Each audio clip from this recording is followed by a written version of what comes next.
Hello, my name is Caroline Mickerson. I'm the communications lead at CitSci. Today, we are going to explore extremophiles in your home, and we're taking a deep dive into the water heater protocol.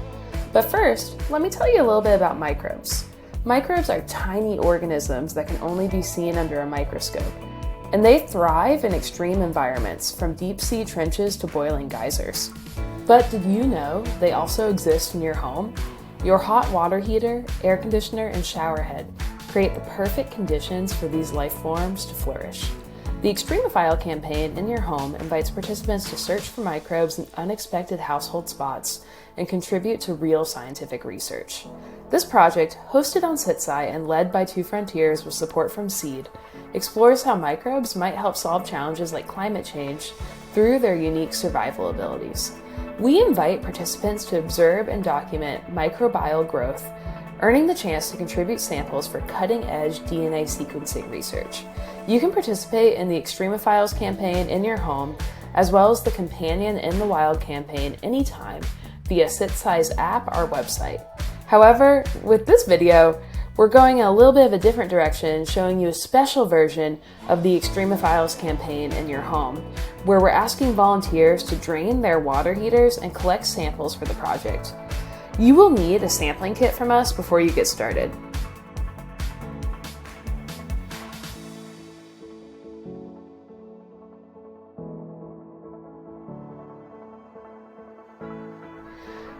I'm going to share the instructions with you in their entirety and show you different clips of how I did the project with help from my most favorite assistants, my parents.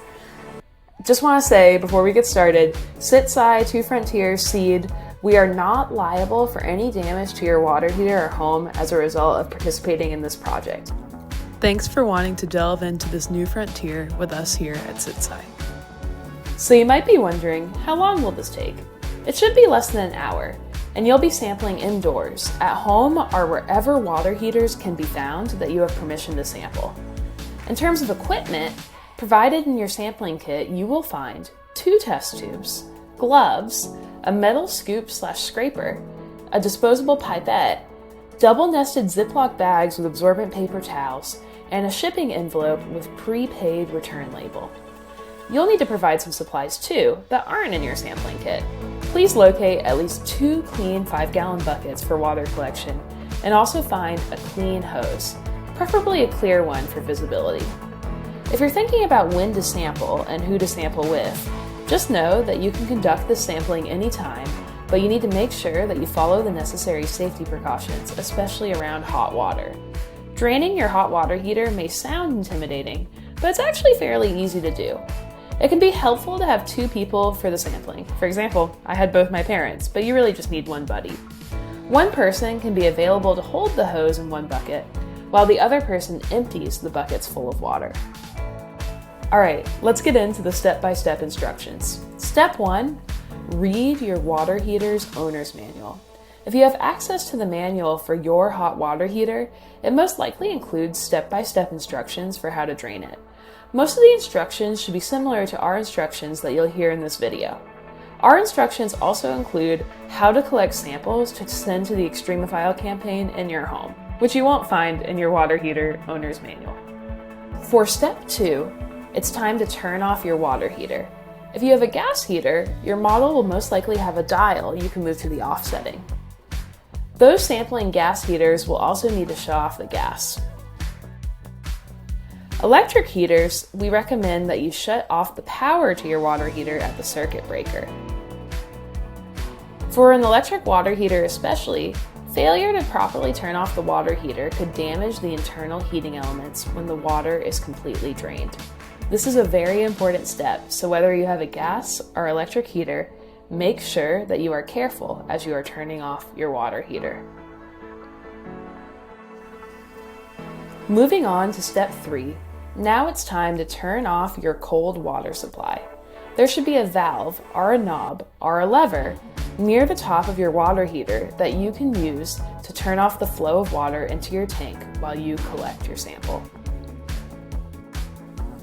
Now, for step 4, it's time to allow the water to cool. We recommend that you wait about 5 to 10 minutes to allow the water in the water heater to cool, to to at least below 120 degrees Fahrenheit before you begin the draining process or attempt to collect a sample. This will reduce the risk of scalding yourself and is an extremely important step.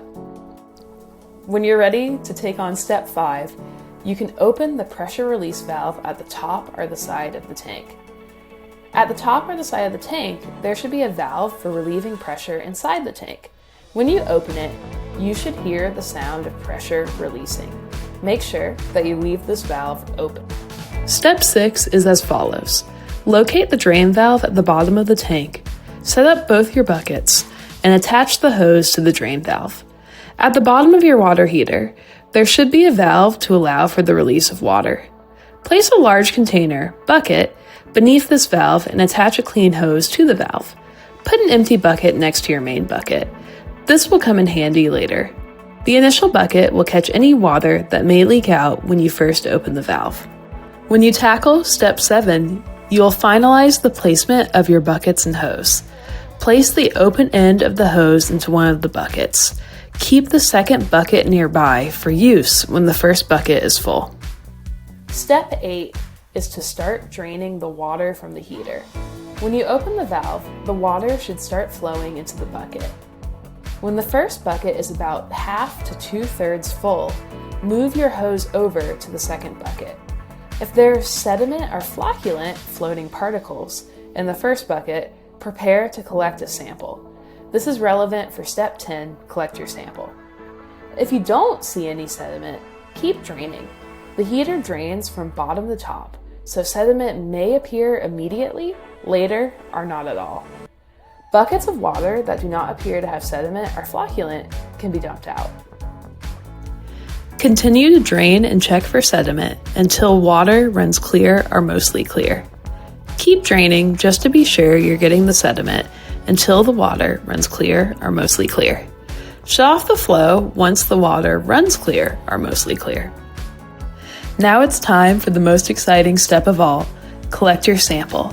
Put on your gloves, and then, when the water is cool enough to touch, dip your test tube into the bucket containing the sediment/flocculent.